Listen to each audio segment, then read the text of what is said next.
baby. Those blues a call 'em. It's time for the Frazier on Frazier podcast. Woo. Hello. Woo woo. Welcome. Woo. It's Adam Frazier on the mic. Mm-hmm. And with me, my hype man, Ooh. Mr. Wes Corwin. Right here. Right here. Drop it. Drop it on him right now. No. Okay.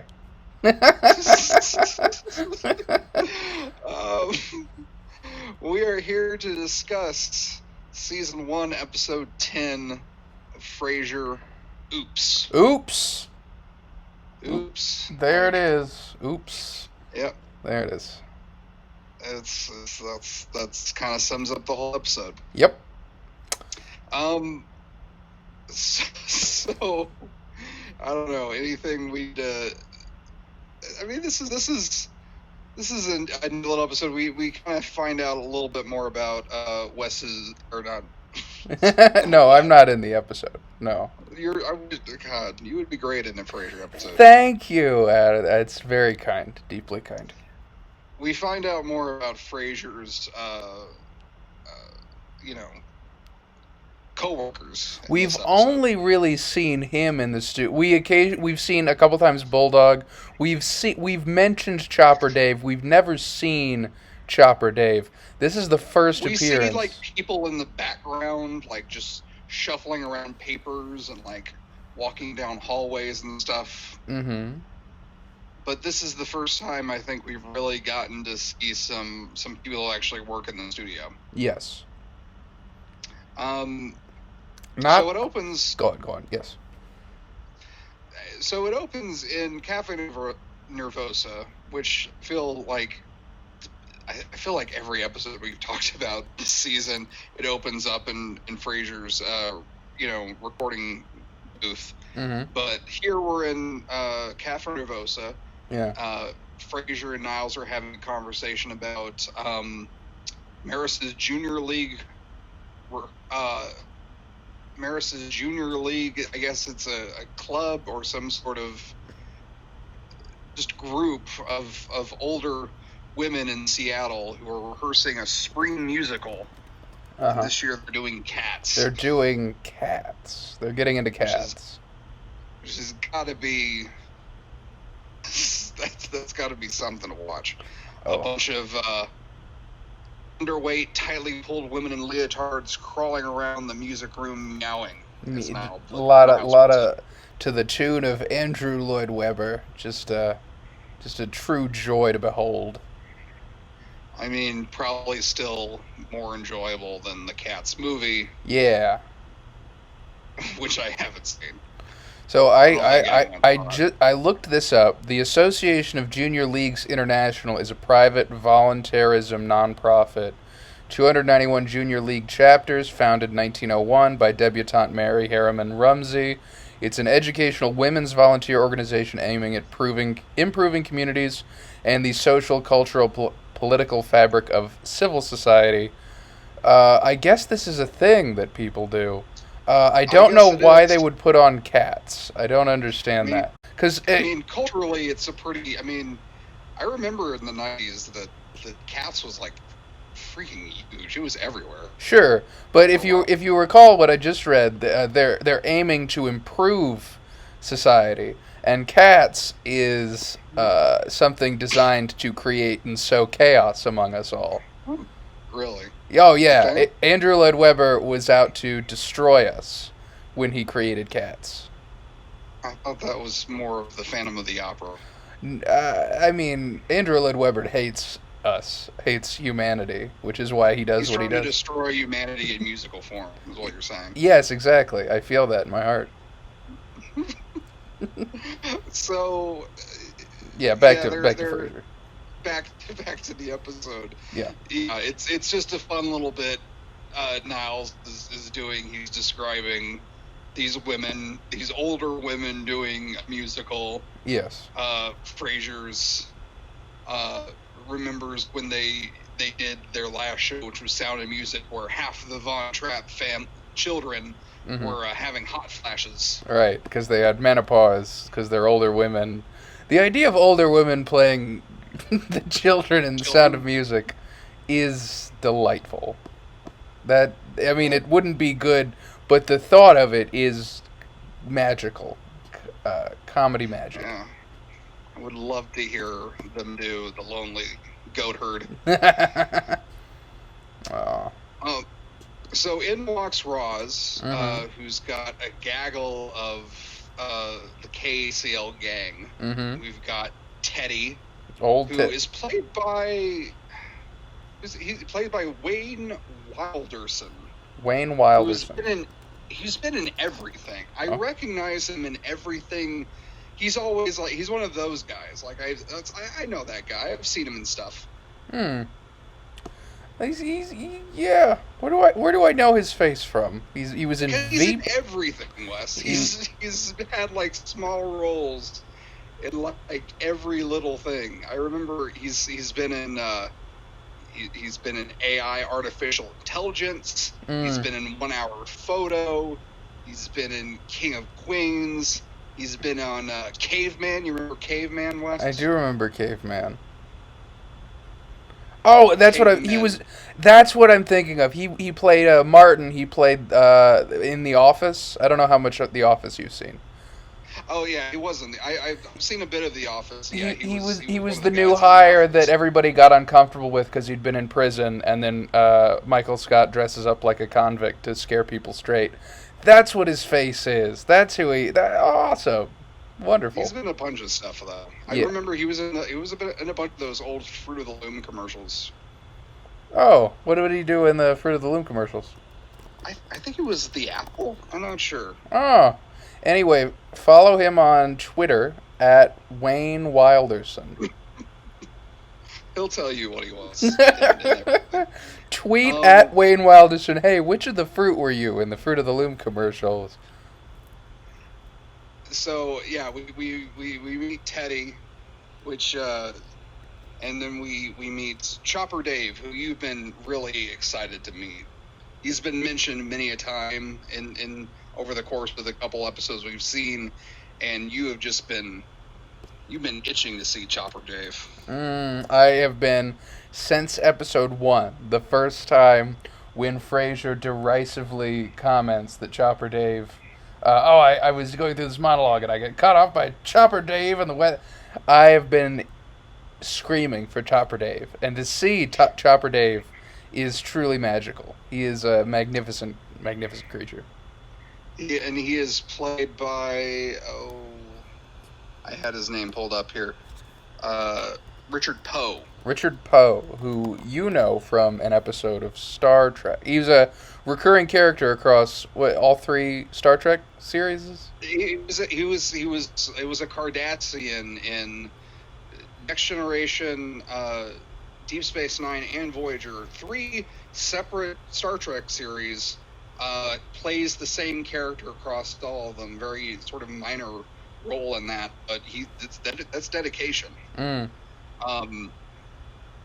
He was in Burn After Reading and what other stuff. And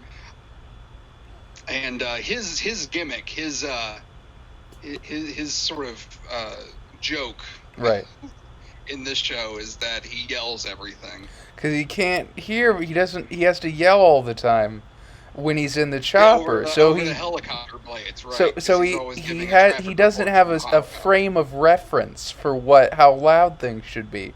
So he yells even when he's not in the helicopter. Now, isn't that funny? That's a funny thing. That's a very funny thing. I did like to. I don't want to shit on him too much. I did like where he went whoop whoop whoop whoop whoop. Like he did an impression as if people didn't know him as Chopper Dave, which is that was funny to me. So yeah, Frazier meets the rest of the KACL gang, and they sit down for coffee. They start to they start to discuss gossip, office gossip. It's very popular. Roz, in particular, seems to enjoy office gossip. She seems to be the type. And they start talking about how someone supposedly, the station's over budget, and someone supposed to be getting the axe. Now, of course, someone's going to get fired. This is ridiculous, because why would a radio station run out of money, right? How could You're this? Right. I mean, if you run a radio station, you essentially have a license to print money. I agree, and I concur.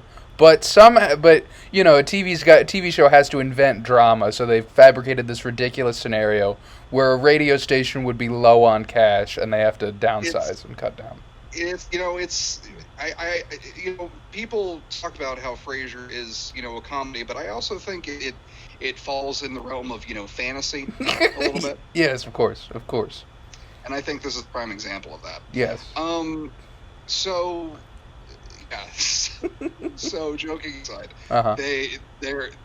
Frasier doesn't approve of the fact that, they're gossiping. It's destructive, and, he's it's kind of typical Frasier. He's a little bit stuffy. Mm-hmm. They bring up the fact that, Roz brings up the fact that gossip is the lifeblood of the corporate world. You gotta have gossip. We wouldn't. Yeah. Otherwise, what's the point? If point? It wasn't for gossip, we wouldn't know the important things, like your salary, Frasier. And he's like, "You guys know my yeah." And then Chopper Dave yells, "No one's salary is a secret around here." Chopper Dave. At that point, Bulldog walks in and he's got hand grips and he's squeezing and he gets to 100. And he's like, "That's a new high for me." And Roz says, "Squeezing or counting?" And then Bulldog barks at Roz, which I guess is a thing. Yeah. I don't know if has he done that before now? I want to say he does. Or he has. Maybe either on his radio show or in. I believe of like an attractive woman. I see. I think we've seen him bark on. I don't think we've seen him bark outside the studio, which I think is a first for me. It's a tick of his. It's like whenever he can't say something clever, he just barks. Yeah, that makes sense. That adds up. That checks out. Bulldog goes to the counter. He orders a Java to go. At which point they start speculating on who's getting the axe. And Chopper Dave yells that he thinks it's going to be Father Mike. Father Mike, who's also, I think, been mentioned before in the show. Yes. But never seen. Yes, but Roz says, "No way, Station Love. They just gave him a big bonus."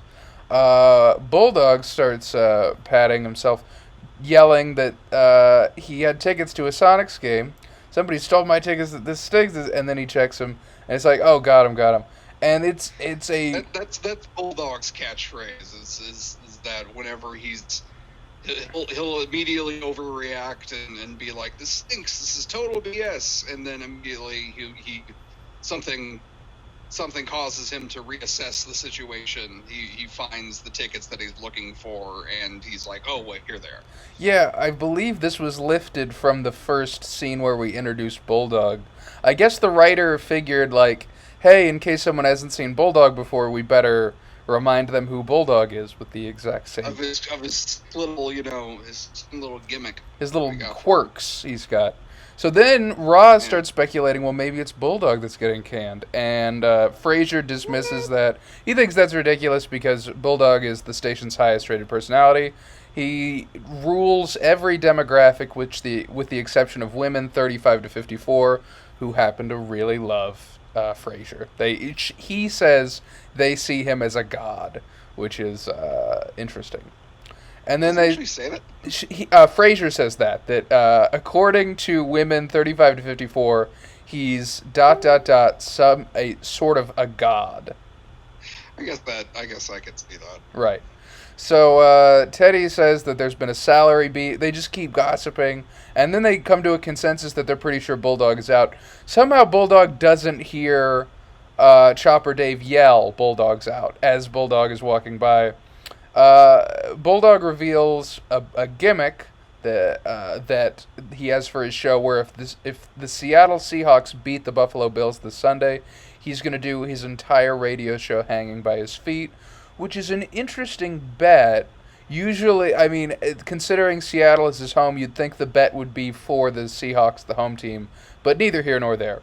Frasier asks if anybody who roots for the Bills. Yeah, who fucking I don't know. If you're Bills Mafia, I do know Bills fans, and I know that the fans of the Bills call themselves the Bills Mafia. That's all I know. If you're if you're one of those, please pause and please get out of our podcast. Please leave. Yeah. We don't want to force you out, but you can't put up that much of a fight if you're a Bills fan. Get out of here, please. Okay. Yeah, go. So next scene, we've got we're back in the radio station. We're back in the good old radio station KACL. Mm-hmm. And Frasier's doing his show. He's got Don calling from his car phone. Mm-hmm. He's having a problem with his weight. He just I guess can't. We should mention. Oh, go ahead. I guess we should mention that Don is voiced by Jay Leno. Jay Leno, as famous by The Tonight Show with Jay Leno. I think it's the first voice. I mean, so here's the thing. An episode ago, I think we had. Oh goodness, we had Carl Reiner. I'm sorry, I'm gonna cut that pause. We had Carl Reiner as a call-in, and I recognized the voice, but I couldn't name Carl Reiner until we Googled it. Rest in peace.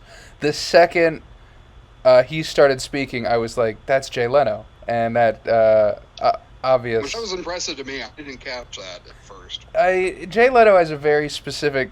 If you've ever seen one Jay Leno segment, you've seen every Jay Leno segment. So you just get very comfortable and familiar with sort of the rhythm and pacing of his voice. So I am usually very impressed. I mean, like, because sometimes we'll listen to a bit, like, we've listened to, like, Linda Hamilton, we've listened to other people, and I've been like, oh, that's so cool they got them. I didn't even realize this person has good comedic timing. Look it up. Oh, of course they do. It's this person. This was the first time where I was like, oh, hey, it's Jay Leno doing a bit. And he delivered it very similar to how Jay Leno would deliver a bit. It was kind of a very tagged. It was very you could see it coming, and then the bit passed, and you were like, well, that was executed to a degree. And then we should say that it is that he's calling into a radio psychiatrist because he's trying to get help with his weight problem. Right. And as he is speaking to the radio psychiatrist from his car, mm-hmm. I'm assuming his vintage car that he restored and has of course, has like a huge garage filled with these cars. Mm-hmm. He's calling, and he's also in the drive-in at a fast food restaurant. Yes. And as Frazier is trying to tell him that weight loss is a lifetime commitment, he can suggest a number of things, and it says, like, you hear the waitress's voice, "May I take your order, please?" And as Jay Leno tries to change the subject, the waitress tells him to speak into the clown's mouth as if it's which I have never heard like a person's voice coming that clearly through like a fast food speaker. No, they're usually very muffled. Yeah. That's again, it's a fantasy world. It is. Frasier. It's much like the Peter Jackson Lord of the Rings universe in terms of just fantastical things happening. Exactly. Uh-huh. And so we get that bit out of the way. We get our celebrity calling mm-hmm. Out of the way. And then Frasier goes off air. Roz says she's going to run up to payroll.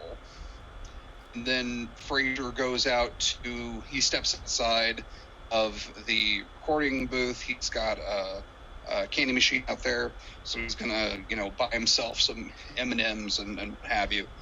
Father Mike walks up to him, mm-hmm. And he's like, "Hey, Frasier, do you know, I heard a rumor that someone's going to get fired. Do you know anything about that? Because I'm worried it might be me." Mm-hmm. And Frasier's like, "Oh, well, no, you don't have anything to worry about, Father. I'm sure it's, just, gossip and whatnot." And Father Mike just keeps going. He's like, "Oh, man, my numbers been down. I keep changing my time slot. It's, clearly Frasier,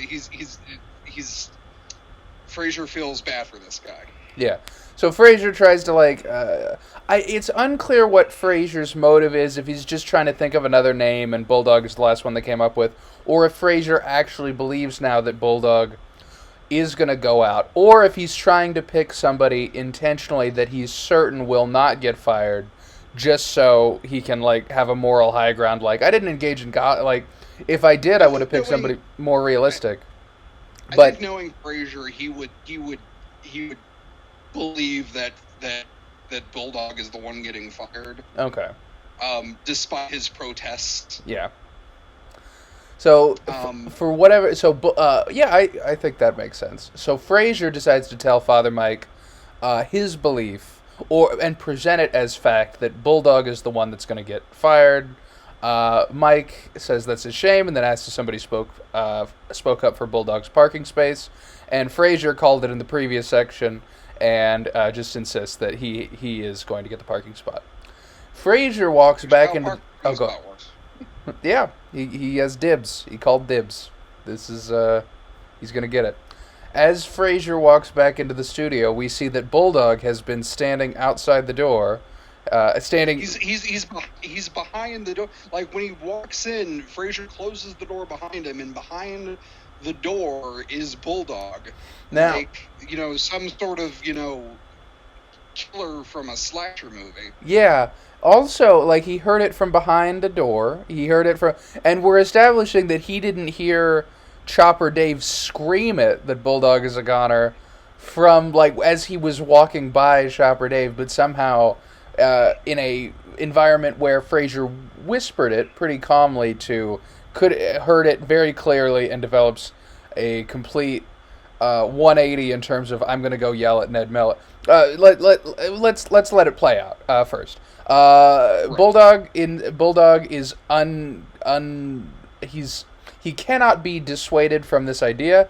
He knows that he's getting fired. He's gonna yell at Ned Miller, who wants to have a meeting with him. And to Frazier's credit, he does kind of try and calm him down and be like, "Oh, it's just a rumor. You know how out of the loop I am." He makes an attempt to calm Bulldog down. And he tries. You can't calm down Bulldog. No, Bulldog you can't calm. He tries to let him vent, and Bulldog grabs Frazier's microphone and rips it in half. At which point Frazier goes, "Okay, good, on your way." Bulldog goes to leave, and he says he's off to war. And then he leaves, and then he comes back, and he makes out with Roz, which is kind of salty. And then he says, "Wait for me." Which okay, and then Bulldog. So Roz walks in as soon as Bulldog leaves, and she's like, "Well, why was Bulldog, leaving?" And Frazier's like, "Well, he found out that Ned Miller's going to fire him, the station manager, Ned Miller." And Roz freaks out at Frazier for telling Bulldog the rumor that he was going to get fired. Frazier tries to explain, he overheard me. Roz is like, you're not supposed to discuss the rumor with the person who's being gossiped about. I wasn't sure. That's the point of gossip. This was something you needed to get clarification on. Mm-hmm. They were apparently talking about taking Bulldog show national. That was some of what was actually happening in the background. So it's just a big misunderstanding. And Roz tries to, Roz says to Frazier, call Ned Miller's secretary. Maybe she'll stop him before Bulldog gets in. Frazier calls, and unfortunately Bulldog is already in there yelling at Ned Miller. We get a quick shot of him barking, but he's clearly yelling "You're gonna fire me, I'm gonna." But instead, we hear barking and yelling, and we already established that Bulldog barks at people as a tick. So it's unclear how we're supposed to interpret is this how Ned Miller sees Bulldog, or is this what Bulldog is actually saying? Is he a master ventriloquist? Is he actually part dog? These are things that might get answered in a future episode, but not now. I mean, I think given the fantasy setting of Frasier, I think it's not a leap to say that Bulldog might actually be part dog. Yes. It's also interesting that they used a fisheye camera lens, which might suggest Ned Miller is looking at him from, like, behind a door, like a front door that has one of those peepholes instead of his eyes, but I don't know. Again, maybe we'll get a more clear. Anyway, Bulldog returns and says he scorched him. He yelled at Ned Miller about his wife being promiscuous and fat. At which point, Ned Miller supposedly took a swing, and he missed. He missed the punch. Well, we find out later that apparently he took Bulldog and rammed him through, like, rammed his head through the wall. We'll get to the two. There are two very different accounts of what happened. Bulldog says he did an okey doke, quote. He gave him a little okey doke, and he hit air, and Bulldog was out of there. And later we'll find out Ned Miller has a very different account of what happened. So Bulldog says, no sudden moves. I'm still too pumped. I feel like popping somebody. And then he leaves. At which point Roz really lays the guilt into Frazier. That Frazier at first tries to put it off on Roz, like, a man quit his job because of a rumor you spread. At which point Roz points out, like you said, as previously mentioned, the point of gossip is to talk behind someone's back, not in front of. I didn't realize you were unclear on this concept. And Frazier immediately recognizes as the chain at which the gossip broke, he is the failure point, and he is the one that got Bulldog to quit his job. At which point, Roz tells Frazier he's got to call Ned Miller and clear this whole thing up. And Frazier reveals that Ned Miller is unstable and actually tried to punch Frazier the day he hired him. And Chopper Dave walks in and is really loud, and one more Chopper Dave joke. Yeah. So, I mean, at this point, Bulldog is kind of still, nothing's really sunk in. He's still lost his job, which he's obviously very passionate about. He's riding a high of energy and just sheer adrenaline, having dodged a punch supposedly from his boss. And of course, as we'll find out in the next scene, Frazier feels very guilty about, his part in all this. That not only did he, repeat gossip, but it actually wound up getting someone fired. So we cut to Frazier's apartment later. It's Martin goes to answer the door, and it's Niles, who's brought with him a dead houseplant. Yep. It is revealed that Niles bought this for Maris, and it somehow life finds a way, but sometimes it intentionally doesn't find a way. And despite how much Maris loved this plant, it died violently and is now very visibly dead. And Niles brought the plant in the hopes that Daphne could nurse it back to health. Always looking for an excuse to meet with Daphne. I noticed that's a bit odd. That is interesting. Will that continue to develop? We'll have to see. We'll have to see how that goes. So Martin reveals, Daphne's actually not here. Niles said, "Okay, fine. Well, I'll just leave." And then Martin stops him and is like, "Hey, you can visit. You can stay a while. I haven't seen you. You're my son. Why don't you just hang out for a little bit?" And Niles is, "Okay, well, I guess we could do that." And they just kind of sit in silence for a little while. It's kind of awkward. Right. Martin offers Niles a pickle, just an unmarked jar of pickles. An unbranded jar of pickles. I will say that this is one case where you have to respect John Maroney and David Hyde Pierce, because when you look at the script, it feels like 5 very quick lines, but the amount of awkward tension that builds in the scene is magical. as they rebound. I especially like this one line that looks like it goes very quickly, but when Niles says fine, and then they sit in the same space and don't say anything, and then Niles says she's fine, as if Martin had said how's your wife, or as if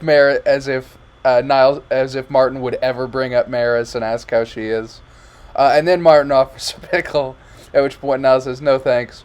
And then they hang out for a good another 10, 15 seconds before Martin says, look, Niles, if you just came to see Daphne, you don't have to stay. At which point Niles reveals that he is deeply insulted to his own son. He kind of feigns hurtful. And now he's so upset he just has to leave, and he leaves. And then Daphne walks in the front door and says, hello, Dr. Crane, staying for dinner? And Niles says, yes, love to. And in terms of...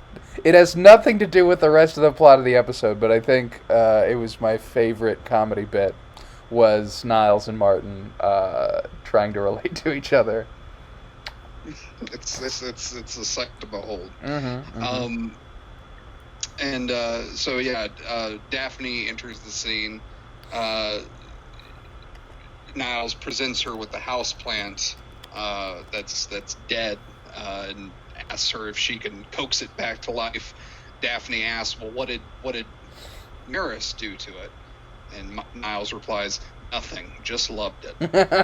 Which I think we've established by this point that Maris is the most loving person. Mm-hmm. So I think we have to assume that this plant starved to death. Yes. Frazier enters, and Martin kind of asks him, oh, hey, what happened to Bulldog? And then Frazier goes... I tuned into the Gonzo Sports Show, Bulldog show, and he wasn't there. It was Father Mike filling in. So what happened, Frazier? What did you do? What did you do, Frazier? What have you done, Frazier?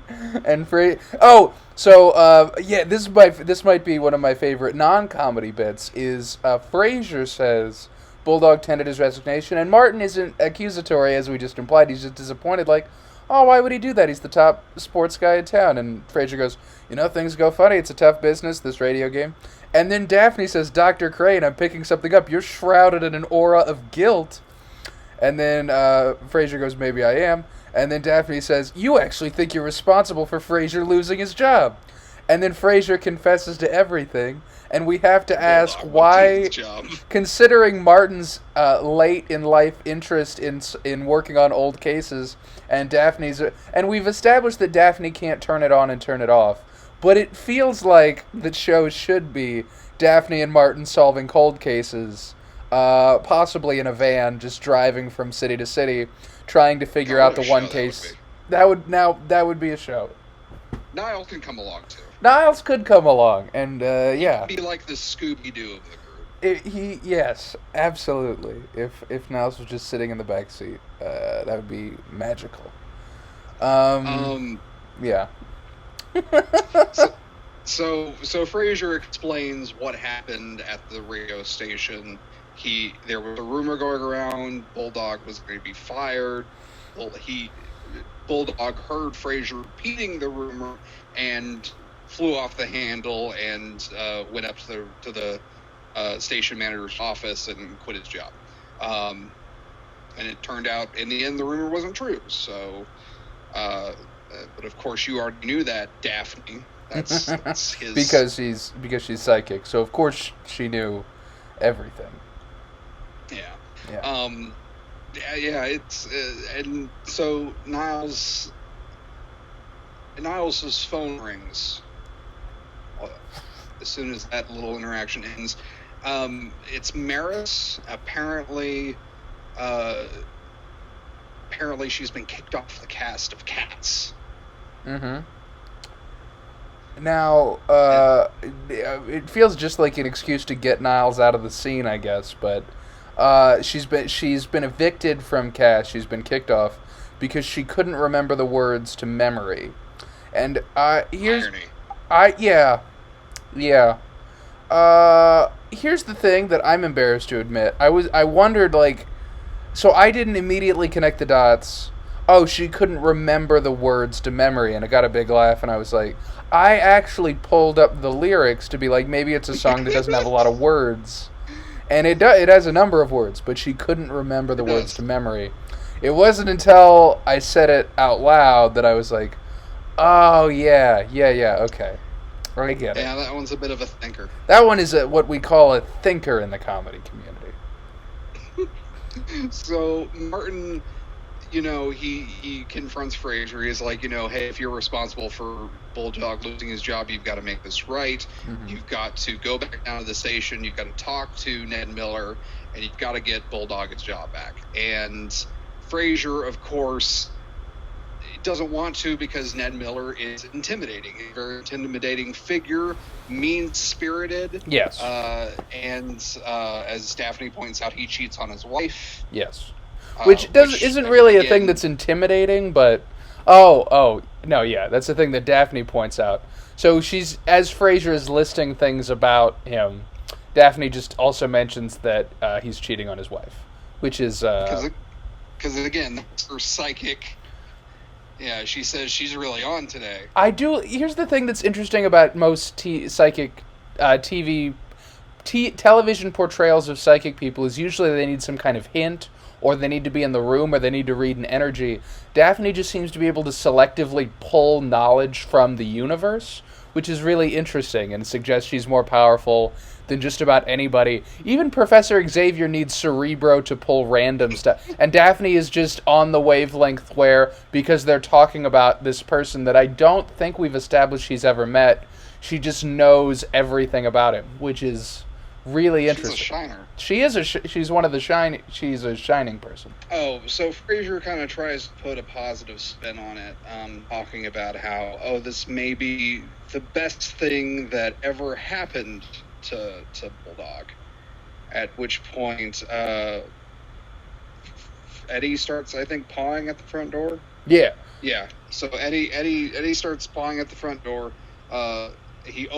Frazier opens the door to find Bulldog standing there with a bag over his shoulder. He seems very, very depressed. And Bulldog, he's basically talking. He says, I wasn't sure whether or not I should bother you. You see, my life's kind of over. So Frazier kind of reluctantly invites him in, I guess. Yeah. So in Bulldog, we hear he's been apparently wandering the streets for hours, just trying to make sense of what's happened. Martin, offers sympathies, but Bulldog is talking about how, his life has just changed in the past, few hours. Apparently his girlfriend threw him out because she was only with him because he was on the radio. Mm-hmm. Very sad. Mm-hmm. And it's basically all his fault that he lost his job, because it was all because of his stupid temper, and he's essentially been blacklisted mm-hmm. from the radio business. So, this is all meant to really play on the whole point of this dialogue is to really play on Frazier's guilt for getting Bulldog fired. If there was a possibility that he could have taken the moral, Bulldog's he was a radio success, he's going to bounce back and move on to greater things, that is cruelly ripped away from him, because Bulldog is a shattered man. He is alone in this world. He's staying at the YMCA. There's nowhere for him to go. He has no one that loves him.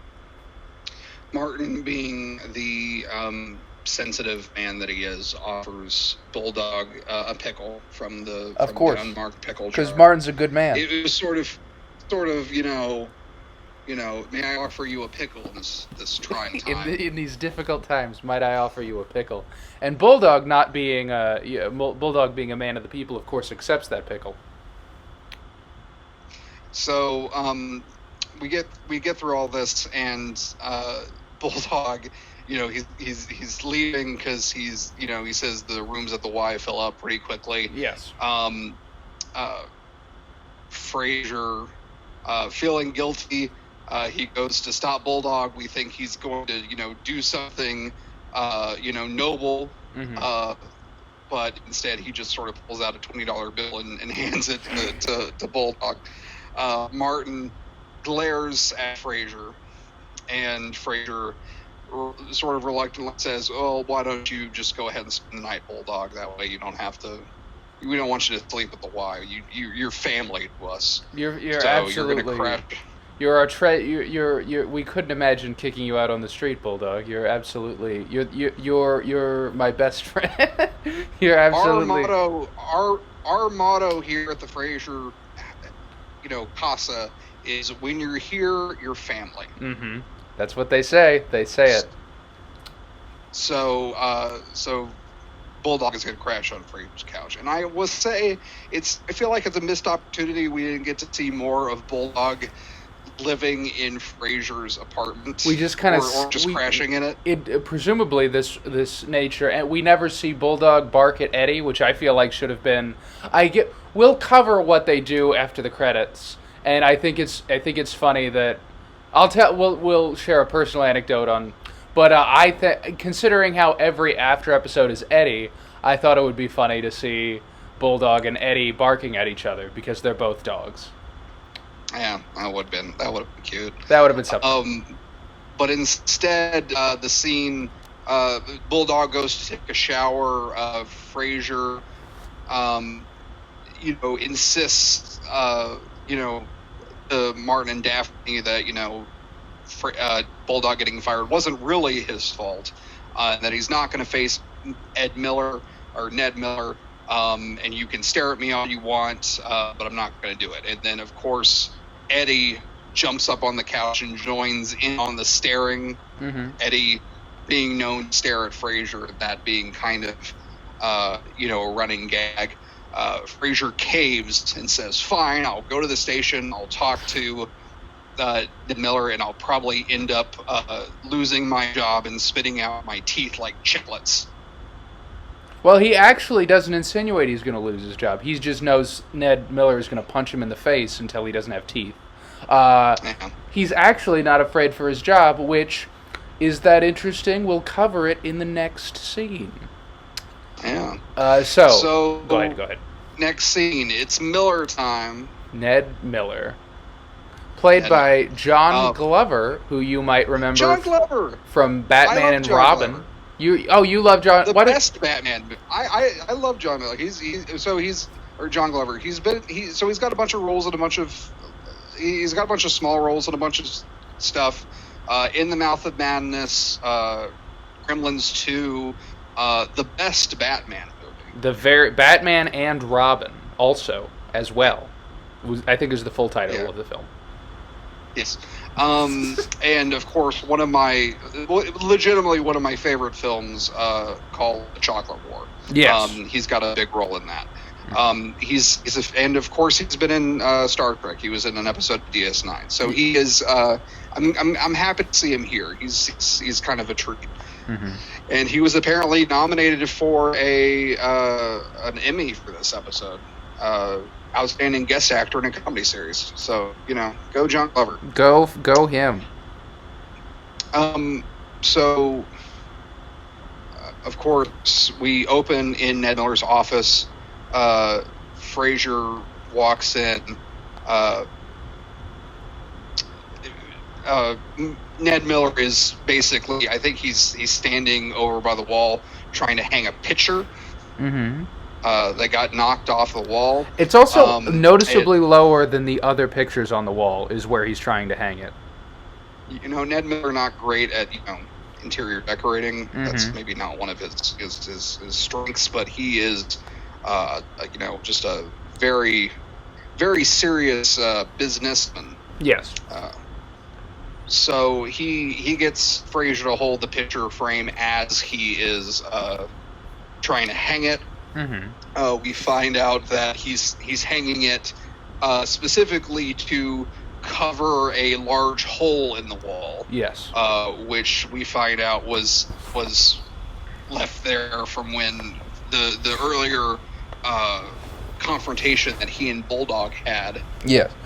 Frazier asks what happened here when it's revealed there's a hole in the wall, and then he says that psycho Bulldog threw his golden mic, which I guess is a radio award for best radio producer, threw his golden mic at Bulldog. This is interesting because, as we'll later find out, there is a Seattle radio award called the CBs. So this would have been a chance for the writers to introduce that plot thread a little bit early, but instead we got the Golden Mike. Interesting note: the Golden Mike Awards, previously known as the Singapore Radio Awards, is an accolade by Singapore radio stations to reward people that excellence in Chinese language entertainment in Singapore. So clearly, Ned Miller at one point was a very big radio personality in Singapore. I could see that. Yeah. It was apparently the hole wasn't left there from when Bulldog threw the trophy at Ned Miller. It was from when Ned Miller rammed Bulldog's head through the wall, which again kind of contradicts Bulldog's testimony a little bit. Not contradicts it, but it's definitely something that I feel like he omitted. Yes. Bulldog made it seem like he dodged a punch and then made it out of there, and did not cover the fact he got his head thrown through a wall. Yeah. So, anyway, Frazier Frazier is very uncomfortable being in Ned Miller's office. He's trying to get up the courage, basically, to explain to Ned Miller what happened. He explains that he had heard the rumor that Bulldog was going to be fired, and Bulldog heard him repeating this rumor, and that's why he came to Ned Miller. And Frazier tries to downplay it at first. He's like, "Mr. Miller, I know Bulldog was up here and he said some pretty regrettable things." And Miller says, "I'll say he said some things. You want to hear him? I tape everything in this office," which is an interesting comment. That very Nixonian of him. Yes. At which point they go over the fact that Frazier confesses pretty quick. He says, "Management, there's a rumor that someone's going to get fired. I heard it was Bulldog, and I was repeating the rumor. Bulldog heard me, and that's why he came up here and started telling you." And the boss doesn't really, he's not psyched about it. Because he's not like, despite Frazier is owning up to the fact that he set Bulldog off, but Bulldog made a lot of these choices of his own volition. And Ned Miller says, right. "Oh, yeah, so because of this, he told me that I'm a drunk and I'm incompetent at my job and my wife is a big fat slut." And Frazier says, your wife is not overweight. At which point, there's a big laugh because he defended one thing but not the other thing. Frazier asks if he'll give Bulldog his job back, and Ned says, "Well, Bulldog has huge numbers. We really need him back, so if you get him to apologize." And then he says, "Oh, why not? If he'll kiss my ass, maybe we can make a deal." At which point, Frazier tries to leave, but before he can, Ned Miller reveals that the rumor about someone getting fired because of budget cuts is true. And now that Bulldog has his job back, he actually... Bulldog, before that, took care of it, and everything was fine with the budget. Now, with Bulldog leaving, he does have to fire somebody. And Frazier goes, "Oh, is it Father Mike? Is it Chopper Dave? Is it Ray the Green Grocer? Is it Bonnie the Auto Lady Weems?" Now, I don't know what kind of radio program is run by Ray the Green Grocer. I guess maybe farming stuff? Grocery tips? Is it tips on how to shop for groceries? Like how to hold up a melon and figure out which melon is the better melon at a melon shop, a store that sells melons? I don't know, but he has a radio program. You know what? Hey, kids! If you ever find a product that doesn't have a label on it, you should go up to one of those people at the register and be like, Oh, I guess it's free then. I guess you'll love that. Sometimes they'll give it to you for free. No, they won't. But they'll be amused. Just tell them that. Tell them old Ray the greengrocer sent you. Yeah. At which point, it slowly comes to Frazier as he realizes that he will be fired. Ned Miller actually gives him some kind parting, well, kind-ish. It's like a little bit of tough love. He's like, it's a little patronizing, I guess you would say. Because he's like, I've been in this radio game for a while, and people get fired. People get fired. They always get back on their feet. And then he offers Frazier a drink.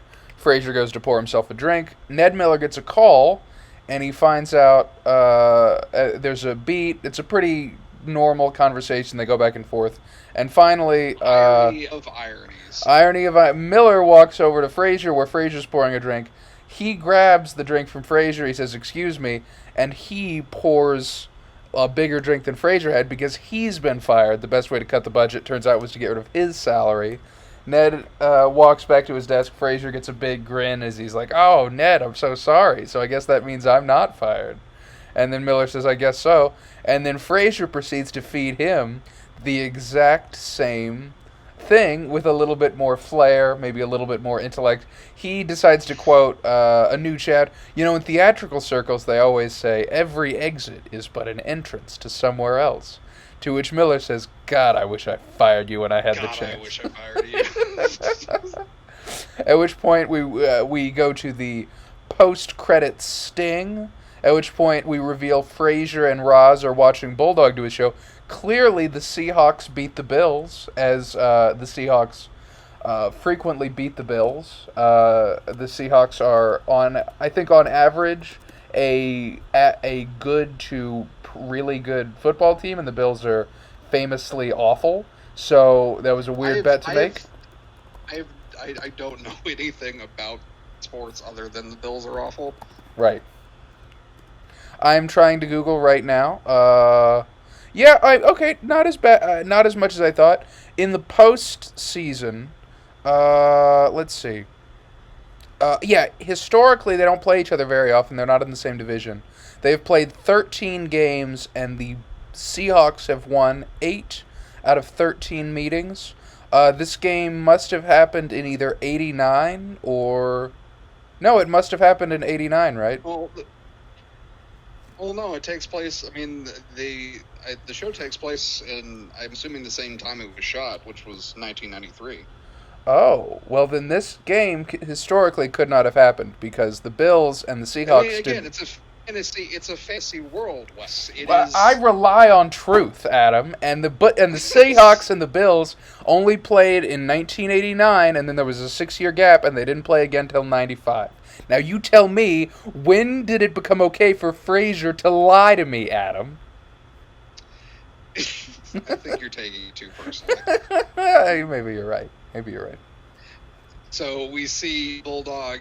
He's basically made good on his promise. He's doing his show while hanging upside down. Mm-hmm. He's hanging upside down in the radio booth, banging on his gong, blowing his whistle, drinking his coffee, and that's a wrap. That's the episode. That's the show. We did it. So, yes, this was kind of interesting. I mean, we got. I don't know. I don't know how to describe this episode. First of all, it had some great guest actors. We established a little bit more about the universe. Ned Miller was in the show. Jay Leno, we had to deal with. He's gone now. He's gone, and I'm glad. He's in the rear view. I don't think we have to worry. Don isn't a recurring character. This is the first time I'm asking if someone isn't a recurring character. Is Don going to come back? Are we ever going to see Don again in Frasier? Which one's Don? Don is the Jay Leno. He's the Jay Leno voice. They were like, we've got Don on line 2. Okay. Yeah, no, Don never calls back. Don died in a car crash shortly after this. He called into the Frasier. Ironically enough, radio show. Don drove into a cave wall that was painted to look like a tunnel. So that's how that ends. So yeah, we've got that. That's Frasier episode, season 1, episode 10. There is, yeah, I don't feel like there's a whole lot to discuss in this episode. No. Other than the fact that we did get some very good guest stars. John Glover, again, for me, is a highlight because I enjoy seeing him on screen. And I guess the only real consequence of this episode is that there is now a position open at KCL for a station manager. Oh my goodness! So we'll see who fills that position. Mm-hmm. I guess in a later episode. Wow. Won't we? Okay. Wes, I think we've already kind of covered all of our favorite moments from this. I did. Go ahead. No, you. No, I was just gonna repeat. I like the Niles Martin bit. I look forward because Frasier here's the interesting thing about the Frasier Niles Martin dynamic. Frasier is very eager to grow. And he does want to maintain and improve his relationship with Martin. Niles is in an interesting position where despite there's the implication he's not happy with his marriage. In every other way, Niles is very happy and healthy with where he is. So he feels no desire to connect with his dad. So there's that fun environment where anytime Niles and Martin are in the same space, Niles puts in little to no effort. And it's fun. It's fun to me to see. And I think that is something that we will discuss in later episodes. Is the fact that Niles kind of got away with not having to have his father around by sort of getting Frazier to take him. Yep. So I won't go into that too much, but yes. I think that's a very accurate description. Thank you. So, we've got, so that's the episode. Our next episode coming up is Death Becomes Him. Frazier becomes yeah. Did you ever see Death Becomes Her, Wes? I can't say I did. What happens? It's pretty good. Okay. Bruce Willis and Meryl Streep and Goldie Hawn, they all, die. Oh, that's fun. Okay. So Death Becomes Him. Frazier becomes obsessed with his own mortality after a doctor his own age dies of a sudden heart attack. He begins making plans for his own funeral and trying to discover how the man died. Wow. So we get an episode where Frazier is apparently in some sort of mental turmoil. He's having to face his own mortality. Mm-hmm. That's interesting. So he thinks he's gonna die. Okay. Or he becomes obsessed with the thought of dying. I see.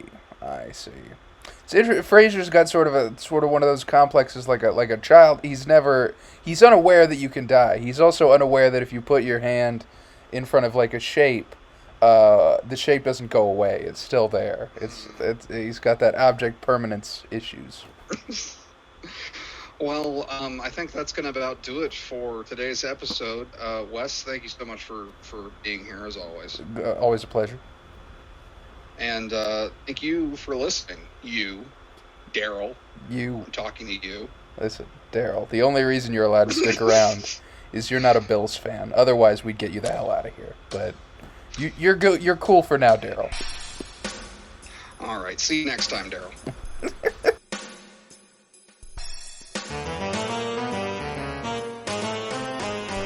Frasier on Frasier podcast wishes to thank KCL780.net for providing episode transcripts and Ronald O'Connell for providing our theme song, Frasier MIDI.